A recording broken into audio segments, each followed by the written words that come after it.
खिलवाड़ बहुत महंगा पड़ेगा सर, आपको बहुत महंगा। आपके पास में कांटेक्ट की साल भर से थी तो आज ही क्यों निकाली? अगर आप इतने अच्छे थे, इतने गलेवान, ये गलेवान है ना सर, ये गलेवान, झांक के इसमें देख लेना कि हम क्या कर रहे हैं। ले आते हो, लास्ट ईयर आया, अरे बूट आ गए, 6 लाख खराब हो गए तुम्हारे। कितने लाख? 6 लाख। भाई मैं एक छोटा सा किड्स कोचिंग इंस्टीट्यूट वाला हूं, मैं एक छोटा सा ऑफलाइन सेंटर चलाता हूं, यूट्यूब में मैं अभी इंटर किया हूं, लेकिन मुझे क्या स्ट्रेटजी पता नहीं है आपकी, या मैं स्ट्रेटजी नहीं जानता कि एजुकेशन सिस्टम में किस तरीके से काम किया जाता है। आप आते हैं, एक पॉडकास्ट होता है, वहां पर कोचिंग माफिया का नाम लिया जाता है और वहां से आपकी एंट्री होती है जीए के एग्जाम और नीट के एग्जाम की तैयारी करवाने की। क्या ये प्रोपेगेंडा नहीं है? प्रोपेगेंडा नहीं है। लास्ट ईयर भी क्या हुआ था, बूट का और इसका रिप्लाई करके बच्चों की अटेंशन खींचने के लिए कोचिंग माफिया और तुम भी उसमें इन्वॉल्व थे। सर हमारे बूट नहीं, हमारे बूट आ रहे हैं, बच्चा हमारी हेल्प करो, बेटा हमें सपोर्ट करो। बच्चों की इंटेंशन लेने के लिए मैं तो कहता हूं, और बच्चों की इंटेंशन खींचने के लिए हर साल एग्जाम पर, एग्जाम ड्यूरेशन में कुछ ना कुछ कंट्रोवर्सी लेके आते हैं। आप बच्चों का फ्यूचर बना नहीं रहे, जबकि आप खराब कर रहे हैं उनका। आप बनाने में कम और खराब करने में ज्यादा है। आपकी 500 1000 करोड़ की आपने कंपनी खड़ी कर ली, इसका मतलब ये नहीं है कि जो नीचे बैठ के काम कर रहा है, जो ऑफलाइन सेंटर में काम कर रहा है, उसको आपकी स्ट्रेटजी समझ में नहीं आती। हर साल ले आते हो, लास्ट ईयर आया, अरे बूट आ गए, अरे बूट नहीं, आपको बच्चों की इंटेंशन चाहिए और इस साल कुछ नया चाहिए। लास्ट ईयर 10 तक पढ़ाते थे, 11 12 लेके आए और इस साल आपने टारगेट बना लिया, अब इंटर करना है जी और नीट के मार्केट में। इसमें जी और नीट के मार्केट में आपको इंटर करना है, इसलिए एक कंट्रोवर्सी पैदा की गई और एक पॉडकास्ट किया गया कोचिंग माफिया। आप नहीं हो क्या? आपने पढ़ाया पहले फ्री, फिर आप 12th लेके आए लास्ट ईयर और इस बार आप नीट और जी का। 4 दिन में कौन सी स्ट्रेटजी बन जाती है सर इतने बड़े एग्जाम की? जो बड़े बड़े इंस्टीट्यूट, चाहे आपका एलएन हो, चाहे आपका अनअकैडमी हो, चाहे हमारे अलग सर हो, इन्होंने बरसों मेहनत की है, 8-8 10-10 साल 15 साल, तब जाके आज इतनी बड़ी कंपनी खड़े कर पाए हैं ये। हाँ, अलग पांडे की बात करते हो यार, अलग पांडे वो था इंसान है यार जिसने 500 रुपए के बोर्ड से पढ़ाना स्टार्ट किया सर। हाँ, 4 दिन में आप नीट हर साल बढ़ते जा रहे हो। आप मार्केट पर कवर करना चाहते हैं, बच्चों की इंटेंशन इमोशन से खेलना चाहते हैं। अगर नहीं खेलना चाहते तो मेरे क्वेश्चन का जवाब दे देना। ये छोटा भाई पूछता है, पहले नंबर इवेंट करके अपना कोर्स लॉन्च करना, बच्चों का टाइम खराब करना जब बच्चों को सबसे ज्यादा जरूरत है, सबसे ज्यादा जरूरत है अपने रिवीजन की, अपने वर्क को एक्सटेंड करने की, और आप इवेंट करते हो, बच्चों को बुलाते हो और फिर अपना कोर्स लॉन्च कर रहे हो। असली माफिया तो आप बन रहे हैं सर। हाँ, बच्चों की मेंटलिटी को खराब करना चाह रहे हैं यार। हाँ, बच्चों का फ्यूचर, फिर कहेंगे हमारे इंस्टीट्यूट से इतना परसेंट सर, इतना परसेंट आ गया, ये हो गया, वो हो गया। अरे बच्चों के लिए यार करना है तो दिल से करो, बिजनेस स्ट्रेटजी से नहीं। समझ में नहीं आती क्या यार? आप हर साल बढ़ाते चल रहे और दूसरे को आप कोचिंग माफिया कहते हो। ये गलेवान है ना सर, ये गलेवान, ये गलेवान है ना सर, ये गलेवान, झांक के इसमें देख लेना कि हम क्या कर रहे हैं। निवेदन कर रहा हूं, या किसी बच्चे का कैरियर खराब मत करो। हर साल होता है ये ऑनलाइन सेक्टर में कि आते हैं, बूट आ रहे हैं, ये आ रहे हैं, वो आ रहे हैं, कंट्रोवर्सी, और एग्जाम के टाइम पर, क्योंकि आप जानते हो कि जो 9th में होगा वो 10th में हमारे पास में स्टे रहेगा, जो 10th में होगा वो 11th में स्टे रहेगा, और जो 11th में वो 12th में। और आपने सोच लिया अब 12th से भी आगे जाना है, तो आपने कंट्रोवर्सी पैदा की और आप लेके आए जी और नीट का कोर्स। और ये आपकी पूरी, मैं कहता हूं आपसे कि 101% प्रे प्लान है बच्चों के फ्यूचर के साथ में खिलवाड़ करने का। और आप कहते हो सर पेपर, एग्रीमेंट, कॉपी। मानता हूं कि रैंक बिस्ती हैं और तुम जैसे माफिया, कई सारे माफिया होते हैं जो खरीदते हैं, मेरा तो यही ब्लेम है।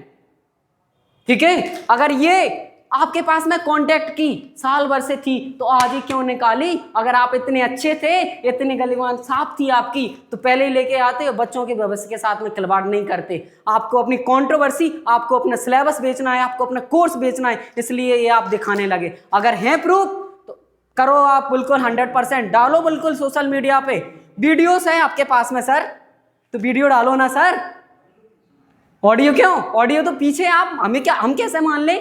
किसी क्लासरूम में आप रिकॉर्ड करके लेके आ गए, आपके यहाँ पे जो काम करते हैं, हाँ काम करते हैं, उनसे रिकॉर्ड करवा ली कि ये शब्द बोलना है, आपने लेके आ गए। अगर हिम्मत है तो विथ वीडियो आप प्रूव करो, उसे डालो सोशल मीडिया पे, डालो अपनी यूट्यूब चैनल पर, अगर है हिम्मत तो, नहीं तो किसी को इस तरीके से ब्लेम करना, आपकी स्ट्रेटजी बहुत गंदी है सर। बच्चा बच्चा समझ जाएगा यार, एक 8th क्लास का भी बच्चा होगा ना जो आपसे पढ़ता भी नहीं होगा तो वो समझ जाएगा कि ये मार्केट स्ट्रेटजी और कुछ नहीं। बच्चों का भविष्य मत खराब करो, मैं निवेदन कर रहा हूं आपसे। अगर मैंने कुछ शब्द गलत कहे हो तो उसके लिए मैं माफी चाहता हूं, लेकिन बच्चों के फ्यूचर के साथ में खिलवाड़ मैं कभी नहीं देखूंगा। और मैं भी आ रहा हूं पीछे से, आज नहीं तो कल होगा, आज नहीं तो कल होगा, क्योंकि मुझ में सूरज सा तेज तो नहीं मुझको, लेकिन दीपक सा जलता देखोगे और अपनी हौदा रोशन करने से तुम मुझको कब तक रोकोगे। सर आप कह रहे हैं बच्चों के बारे में कुछ गलत सलत बोला गया है, उस ऑडियो में मेरे भी कान है, 2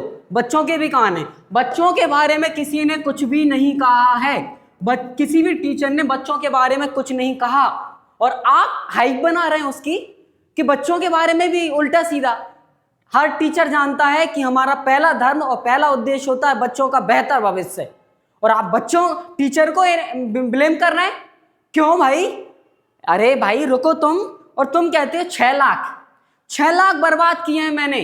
6 लाख मुझे बता दो पहले कि 6 लाख कौन सी कोचिंग की फीस है, कौन सी कोचिंग की फीस है? अगर आप 6 बार पढ़ोगे तो 6 लाख लग रही है, इसमें किसी इंस्टीट्यूट की गलती नहीं है, वो भी अच्छे अच्छे टीचर रखता है, वो भी लेके आता है, और पेरेंट्स भी खुशी से देखते हैं, क्योंकि जिस दिन निकल जाता है उसका भविष्य बन जाता है।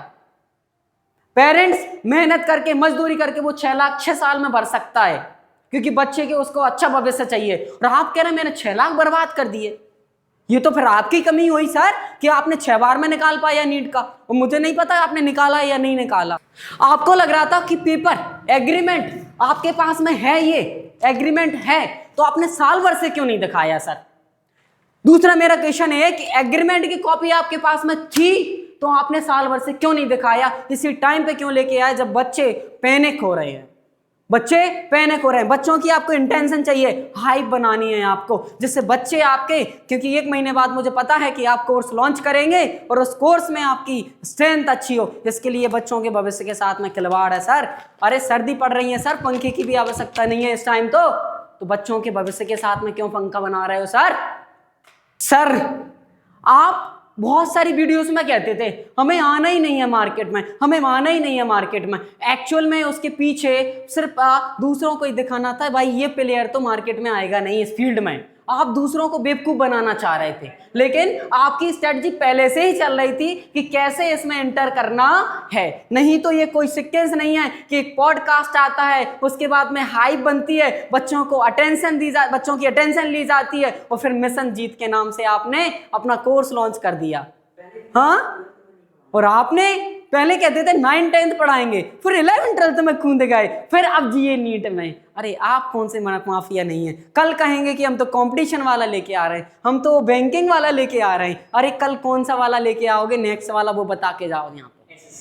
हाँ, फिर एसएससी वाला आएगा, फिर बैंकिंग, फिर यूपीएससी कलेक्टर वाला आएगा। सर क्यों यार बच्चों के खिलवाड़ कर रहे हो सर? शर्म आनी चाहिए ऐसे लोगों पर, और ऐसे टीचरों पर भी शर्म आना चाहिए जो बच्चों का सबसे कीमती समय इवेंट करवा के खत्म करती हैं। आज बच्चों को कहना चाहिए 9th 10th 11th 12th last week चल रहा है, लास्ट मंथ चल रहा है, इसके बाद में नेक्स्ट मंथ में ही एग्जाम है। बच्चों को बुलाना नहीं चाहिए था, अब ना बुला के अपना कोर्स लॉन्च करते। आप भी जानते थे कि आपकी ज्यादा हाइप नहीं बनेगी, अब आपकी हाइप बन गई तो हो सकता है उसमें आपके एडमिशंस में आप बच्चों की हाइप बन गई और अब जो कोर्स लॉन्च करने वाले हो आप 1 आध महीने 2 महीने 3 महीने जब भी, तो आपको पता है कि उसमें हमारे पास में स्ट्रेंथ अच्छी हो जाएगी, नंबर ऑफ स्टूडेंट्स अच्छे हो जाएंगे। इसलिए बच्चों की अटेंशन खींचने के लिए आपने सब कुछ किया है, और आपको अपनी लिमिटेशंस पता है कि 11th और 12th में आपके पास में ज़्यादा कुछ नहीं है। ये जो प्लेयर्स है ना, PW हो, ALN हो या अनअकैडमी हो, बरसों मेहनत की है, बरसों क्रीम छांट के रखी है उन्होंने टीचरों की, कई सारे टीचरों को ट्रेंड किया है। ठीक है, मुंह बोलने दे तू। हाँ, इन प्लेयर्स ने सालों मेहनत की है, अपने टीचरों को बनाया है। आज अगर एक पैकेज देते हैं, चाहे 50 लाख का दें या 5 करोड़ का दें, तो उनकी औकात के अनुसार दे रहे हैं। अगर आपकी औकात है तो आप दे दीजिए सर, 50 करोड़ दे दीजिए जी नेट वाले टीचरों को। इन्होंने टीचरों को बुना है, टीचरों को हीरा बनाया है उस कोयले से, ट्रेन करके कई सारे प्रोग्राम चला चला के इन प्लेयर्स ने बहुत मेहनत की है, तब जाके फिजिक्स वाला एयरलाइन है, अनअकैडमी बने हैं। ये 4 दिन में नहीं बने, इन्होंने बहुत मेहनत की है। याद रखना सर याद रखना, बच्चों के फ्यूचर के साथ में खिलवाड़ ये देश नहीं सहेगा, और एक टीचर नहीं सहेगा जो दिल से पढ़ाता होगा। और उसमें से मैं हूं एक। मानता हूं कि होऊंगा मैं आपसे छोटा, होऊंगा मैं प्लेयर, बिगिनर, स्टार्टर, ठीक है, लेकिन आने वाला फ्यूचर है और ये फ्यूचर बच्चों के साथ में खिलवाड़ नहीं करेगा। धन्यवाद। अगर कुछ अपशब्द कहे हो तो उसके लिए मैं माफी मांगता हूं, लेकिन बच्चों के साथ में खिलवाड़ बहुत महंगा पड़ेगा सर, आपको बहुत महंगा। 9, 10, 11, 12 जितने भी स्टूडेंट्स हैं, डोंट वरी बेटा, ऐसी चीजों पर पैनिक नहीं होना है। आपको ये इवेंट को खत्म करना है, आप अपने घर पे बैठ के पढ़ाई करो। आपका भाई हरिओम दांगी, छोटा भाई, आपका बड़ा भाई सामने खड़े हैं और पूरी तैयारी करवाएंगे, पूरी कोशिश करेंगे कि हम बेहतर से बेहतर रिजल्ट दे सकें। इन माफियाओं के पास में मत जाओ।